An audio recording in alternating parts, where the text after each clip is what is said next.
back here on the platform in the final segment of our program, and the question is, how can families, how can parents, how can you assist in reducing the level of crime and violence in our society?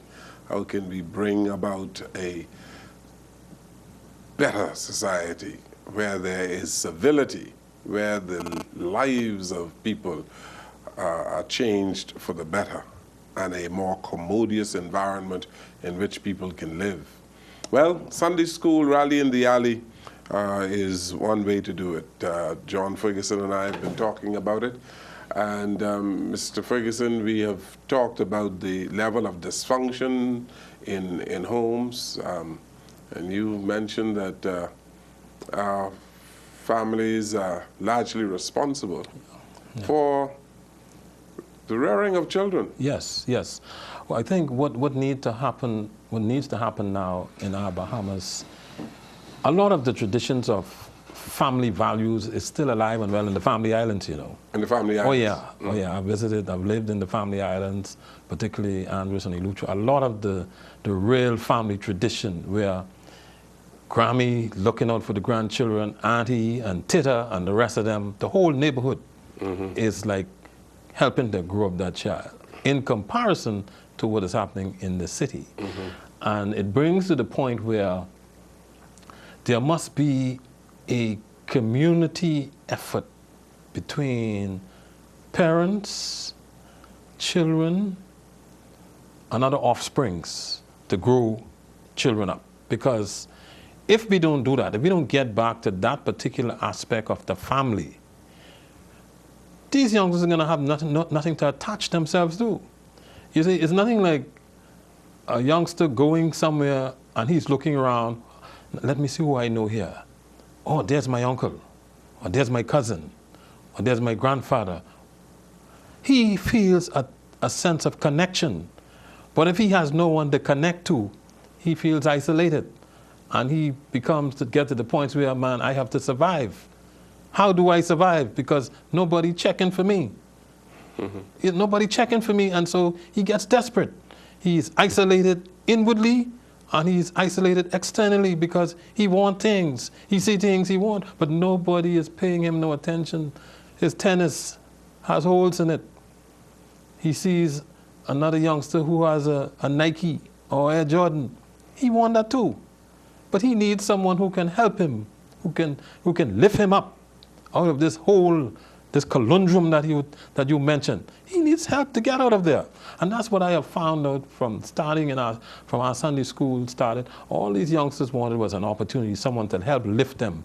And I can tell you, Sunday school to me is the mobile vehicle that can be used to transport entire communities from one level of their life to another level.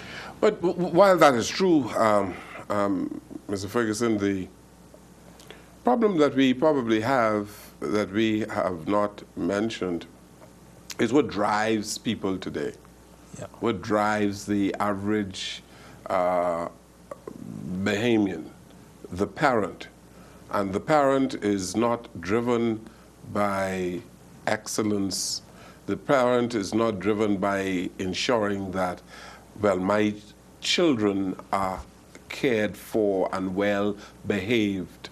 The parents are not driven by the extent to which they are socializing and better educating their children. Because children are in some cases growing up themselves, yes, rearing themselves, yes, and they are placed before a television set, and they are sent to their rooms, and they have all of the accoutrement of life in their home, in their rooms. Yes. They have their own television, their own video games, their own laptop, everything. Yeah. And there are a whole lot of parents who are driven by materialism, yes, by things, yes, and giving their children things. Yes. And so they give the little boy a $150 pair of tennis shoes, because that is the thing to do. Yeah. And they're driven by things. Material Materialism, things. Yes. Yeah. All right? What drives you? And so they're not driven by their children having good manners, because the children, they and their children our friends. That's right. You're right. Mommy cussing, daddy cussing, children cussing, everybody cussing, and it's all well and good. That's where we have the breakdown. That's where the breakdown is. And so they're not interested in the Sunday school because they're interested in some stuff. They just want some stuff, expensive stuff. But we are from an era where we weren't concerned about stuff. No. We played in the road. Oh, yeah. Oh, yeah. We used Spin top. spin topped in the road. We made our own kites. That's right. That's true. We were interested in doing some things with our friends in the neighborhood. We weren't getting involved in any trouble. We weren't in search of a gun. No. That's, 15-year-old boys, No. Yeah. 16-year-old fellas want a gun. Well, we didn't even a gun. We had a slingshot. I agree, a slingshot. You know, and one of the things that I have done is, even with the toys that we give out during the holidays for our children, particularly at the Sunday school, never give a toy gun. We don't even look at, you know, these plastic toys. No, because if you give a child a toy gun, where you think he's going to point at? He can point that at you. Yeah, but Mr. Ferguson, beyond that, people are giving their children violent games, video games. Well, video games with violence I agree. for Christmas. That's what they're doing. I agree. You see, what a lot of people don't understand is the producers and the manufacturers of these things have a market. And you know the bottom line. So they couldn't care less who buy their product. You know, if you can't control your children, or if you can't discipline them on how that product is being used, well, so be it. And I'm afraid that's where we are today in terms of the market for these different stuff. But I personally never did even go out and buy some kind of violent game for my son. You know, because I just did not think that kind of, to do that, I would be encouraging him to do that. I saw the other day a youngster with his hair cut like a handgun. I saw that with my own two eyes. And I said to myself, how can a parent, allow a young boy to come home with his hair cut in the shape of a handgun? That's how he's thinking. You know. So all of these little things adds up and creates this culture that we find ourselves in. A culture of violence. Yeah. So now how do we get out of it? You were giving out some big prizes on Sunday. Oh, yes, man. Rally in the Alley. Yes, seven. The Conquering Lion Award. What is that? That's an award that is given for persons who have succeeded against the odds of what was put against, what they came up against, particularly during their Sunday school career and teaching. These persons, they in their own small way, in their own quiet way, have imparted knowledge and spiritual information to hundreds in their congregation and by extension their community. And so this is an award for Sunday school teachers. Yeah, Sunday school, Sabbath school teachers. Yeah, this is what this is all about.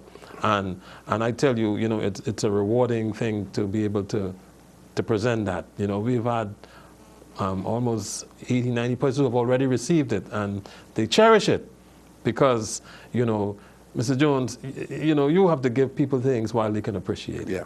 And this is Woods Alley in the Off area Market Street. of Transfiguration Yeah. Baptist Church. Yeah, the second corner from Trans.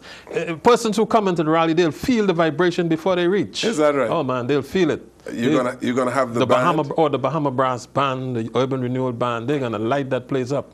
I mean, that is one positive thing that's going to be happening Sunday the 31st. You know, one of the positive things, I should say, you know, in our community. I understand you have people from all over who come down to Woods Alley. East, west, north, south, Oh, man. They're coming from the east, coming from the west, the north, the south, and the south. and they're going to fill that alley up. Very good. Yeah. Well, congratulations on all the fine work that you continue to do. Yes, sir.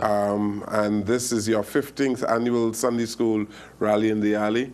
So we congratulate you and all of the people who are working with you. Thank you very much for having me, and thank you. Thank you for being here today. Indeed. Thank you. All the best to you. Thank you for watching and listening to our program this evening. Good evening, everyone.